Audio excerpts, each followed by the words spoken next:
আসসালামু আলাইকুম, আমি ডাক্তার নাফিসা নওশিন। আজকে আমি খুবই ইম্পর্ট্যান্ট একটি টপিকস নিয়ে আলোচনা করব, সেটি হচ্ছে থাইরয়েড হরমোন। সাধারণত এই হরমোনের গুরুত্ব আমাদের লাইফে অপরিসীম, কিন্তু আমরা এই হরমোনটি সম্পর্কে আমাদের জ্ঞান খুবই সীমিত, যার কারণে আমাদের অনেক সমস্যার সম্মুখীন হতে হয়। দয়া করে ভিডিওটি সম্পূর্ণ দেখবেন শেষ পর্যন্ত, তাহলে আপনারা অনেক ইনফরমেশন গ্যাদার করতে পারবেন, বিশেষ করে যারা ইনফার্টিলিটি ট্রিটমেন্ট নিচ্ছেন, বাচ্চা নিতে চাচ্ছেন এবং প্রেগন্যান্ট অবস্থায় আছেন। অবশ্যই আমার ভিডিওটি শেষ পর্যন্ত দেখবেন। প্রথমে আসেন, হরমোন মানে কি? হরমোন মানে হচ্ছে প্রাণরস।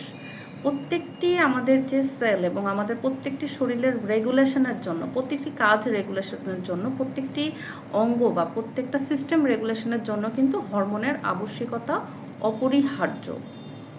হরমোন খুবই ইম্পর্ট্যান্ট রোল প্লে করে, যেটা আমরা অনেকেই জানি না। আমাদের গলায় একটি গ্ল্যান্ড আছে, যেটাকে আমরা বলি থাইরয়েড গ্ল্যান্ড বা প্রজাপতি গ্ল্যান্ড বলেও অনেকে চিনে, যে প্রজাপতির মতো দেখতে একটা গলায় একটা আমাদের গ্ল্যান্ড আছে, যেটাকে আমরা থাইরয়েড গ্ল্যান্ড বলি।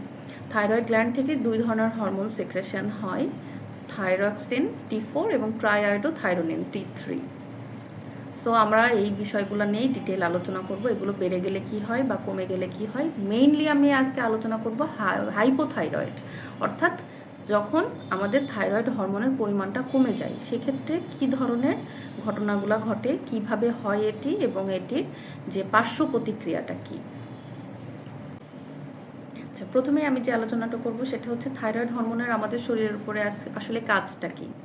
এটি একটি অসাধারণ হরমোন এবং একটি অপরিহার্য হরমোন, যেটি আমাদের শরীরের প্রত্যেকটা সেলের উপরে কাজ করে এবং আমাদের মেটাবলিজমে এটি গ্রেট রোল প্লে করে। আমাদের শরীরের যে ব্যাসাল মেটাবলিক রেট, সেটি কিন্তু এই থাইরয়েড হরমোনটি রেগুলেট করে বা বাড়ায়। শরীরের গ্রোথ হরমোনের সাথে মানে সংযুক্ত হয়ে এটি কিন্তু আমাদের যে লং বোনসগুলো আছে, সেগুলোর বৃদ্ধিকে হেল্প করে।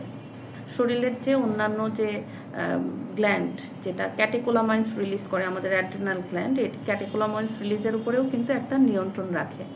শরীরের যে নার্ভের পরিপক্কতা, স্নায়ুর পরিপক্কতা, এটাতে থাইরয়েড হরমোন একটি অপরিহার্য ভূমিকা পালন করে। এখন আসুন যে আসলে আমাদের থাইরয়েড হরমোনটা কি কি কারণে কমে যায়। প্রথমেই আসি যে থাইরয়েড হরমোন প্রোডাকশনের একটি কাঁচামাল হচ্ছে আয়োডিন।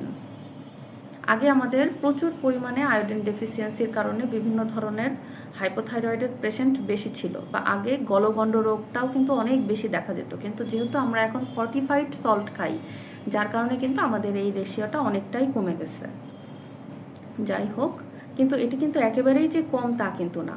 প্রতি 100 জন মানুষের মধ্যে কিন্তু 7 জন অ্যাফেক্টেড হয়, এবং প্রেগন্যান্ট যে মহিলারা আছে, প্রতি 100 জনে কিন্তু 3 জন মা থাইরয়েডের যে হাইপোথাইরয়েড এটাতে অ্যাফেক্টেড হয়। সো এই জন্যই এটা এতটা বেশি গুরুত্বপূর্ণ একটি টপিকস। তারপরে আসুন যে দ্বিতীয় কারণটি হচ্ছে স্ট্রেস। যখনই আমরা কোনো কারণে, কাজের স্ট্রেস হতে পারে, কোনো বিষয় নিয়ে টেনশন হতে পারে, যে কোনো স্ট্রেসে কিন্তু আমাদের শরীরে কর্টিসল হরমোনটা বেড়ে যায়, এবং কর্টিসল হরমোনটা কিন্তু থাইরয়েড প্রোডাকশনকে কমায় দেয়।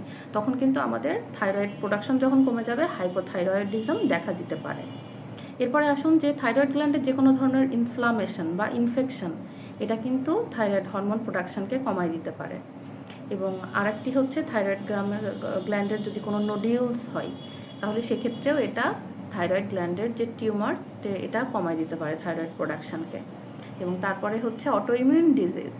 আমাদের শরীরে কিছু ধরনের ইমিউন ডিফিসিয়েন্সি কারণে অটোইমিউন ডিজিজ হয়ে থাকে, যেমন হাশিমটোস থাইরয়েডাইটিস এবং গ্রেভস ডিজিজ। এগুলোর ক্ষেত্রে কিন্তু থাইরয়েড হরমোন প্রোডাকশন কমে যেতে পারে এবং আপনার হাইপোথাইরয়েডিজমের সমস্যা দেখা দিতে পারে।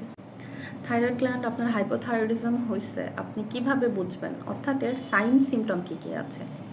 যদি কখনো দেখেন যে আপনার ওয়েট, আপনি খাচ্ছেন ঠিকই কিন্তু আপনার ওয়েট বেড়ে যাচ্ছে, সেক্ষেত্রে এটা একটি চিন্তার বিষয় যে হাইপোথাইরয়েডিজম হতে পারে। মানে হাইপোথাইরয়েডিজমে কিন্তু খাওয়া দাওয়া ঠিক থাকলেও ওয়েটটা গেইন হয়ে যায় অবশ্যই।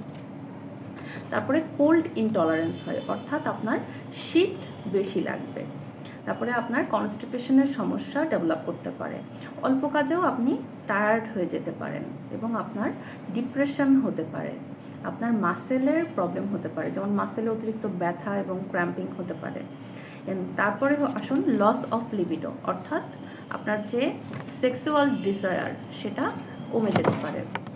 দেন আপনার ব্রিটল নেল, মানে হেয়ার এবং নেল অনেক থিন হয়ে যেতে পারে।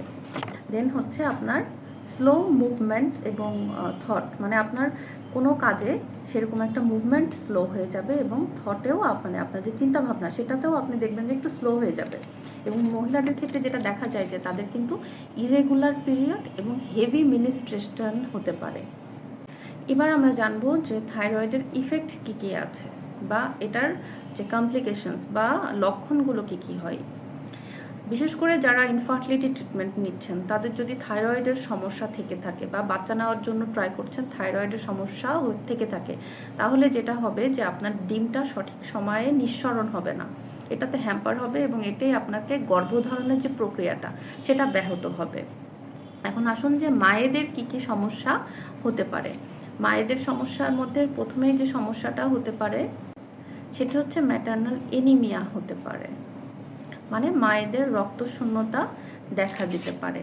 এরপরে হচ্ছে মায়েদের যে যদি কারোর হাসিমটস থাইরয়েডাইটিস বা গ্রেভস ডিজিজ থেকে থাকে, যেহেতু এটি একটি অটোইমিউন ডিজিজ, এটি আপনার যে প্লাসেন্টাল যে সার্কুলেশন এটির মাধ্যমে প্লাসেন্টাল যে ব্লাড ব্যারিয়ার আছে এটি ক্রস করে বাচ্চার শরীরে চলে যেতে পারে এবং এক্ষেত্রে মিসক্যারেজ এবং স্টিল বার্থ, মানে বাচ্চা পেটের মধ্যে মারাও যেতে পারে। আচ্ছা, এরপরে আসেন যে ম্যাটার্নাল মায়োপ্যাথি, মানে মাসেল ক্র্যাম্পিং হতে পারে, মাসেলে প্রচণ্ড ব্যথা হতে পারে, হাতে পায়ের মাসেলে প্রচণ্ড ব্যথা হতে পারে। দেন প্লাসেন্টাল অ্যাবনর্মালিটিস হতে পারে, প্লাসেন্টাল কিছু ফরমেশনের ডিফেক্ট এটাতে দেখা যেতে পারে। এবং লাস্টলি যেটা হয় সেটা হচ্ছে পোস্টপার্টাম হেমোরেজ, যেটা বাচ্চা বের হয়ে যাওয়ার পরে প্লাসেন্টাল ডেলিভারির পরে পোস্টপার্টাম, মানে এটা ডেলিভারির পরে ব্লিডিং হতে পারে। বাচ্চার উপরে কী কী ইফেক্ট ফেলে? বাচ্চার ক্ষেত্রে কিন্তু কনজেনিটাল মায়ের মাধ্যমে কিন্তু বাচ্চার শরীরেও থাইরয়েড হরমোনের ডেফিসিয়েন্সি দেখা যেতে পারে, সেক্ষেত্রে বাচ্চারও কিন্তু কনজেনিটাল হাইপোথাইরয়েডিজম হতে পারে। এই ক্ষেত্রে কীভাবে বুঝবো? এটা কিন্তু এই ধরনের সমস্যায় যারা ভুগে তাদের কিন্তু অবশ্যই লো আইকিউ লেভেল হয় এবং বাচ্চার যে সাইকোমোটর যে ডেভেলপমেন্ট এটা কিন্তু ডিলে হয়ে যায়। সুতরাং বাচ্চার ক্ষেত্রেও কিন্তু অনেক ধরনের বেশি সমস্যা দেখা যেতে পারে।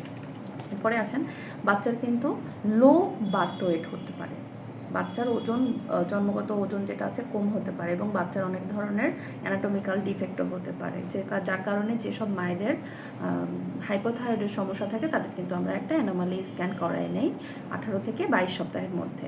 এবং আমি প্রথমেই যেটা বললাম যে স্পন্টেনিয়াস মিসক্যারেজ হতে পারে, এটা যদি অটোইমিউন ডিজিজ হয়ে থাকে এটা ব্লাড প্লাসেন্টাল ব্যারিয়ারকে ক্রস করে যে বাচ্চার শরীরে যে অটোইমিউনিটি ইয়ের মাধ্যমে বাচ্চার কিন্তু স্টিল বার্থ বা মিসক্যারেজ করতে পারে। এখন আসুন যারা কিনা হাইপোথাইরয়েডে ভুগছেন তারা অবশ্যই এটা প্রতিটা ডাক্তার আপনাকে বলে দিবে যে প্রতিদিন সকালবেলা কিন্তু থাইরয়েডের হরমোন খালি পেটে খেয়ে তারপরে আপনার দিনের কাজ আপনি শুরু করবেন। এটি যেদিন আপনার ডেলিভারি হবে সেদিনও আপনাকে খেতে হবে প্রতিদিন সকালবেলা উঠে। সাপোজ আপনার সিজার হবে সেদিন সকালবেলাও খালি পেটে উঠে আপনাকে অবশ্যই থাইরয়েড হরমোনটা ইনটেক করতে হবে বা থাইরয়েড হরমোনটা অবশ্যই খেয়ে নিতে হবে খালি পেটে। এবং আপনার বাচ্চার যে ডেলিভারি হলো তাকেও 24 ঘন্টার মধ্যে আপনার প্লাসেন্টাল যে কর্ড আম্বিলিকাল কর্ড আছে আম্বিলিকাল কর্ড থেকেও ব্লাডের স্যাম্পল নেওয়া যেতে পারে বা পায়ের থেকে বা পায়ের যে কোনো ভেইন থেকেও যে ব্লাড স্যাম্পলটা নিয়ে তারপরেও পরীক্ষা করে দেখতে হবে যে তার শরীরে থাইরয়েড হরমোনের ঘাটতি আছে কিনা। আশা করি আপনাদের ভিডিওটি ভালো লেগেছে। ধন্যবাদ সবাইকে।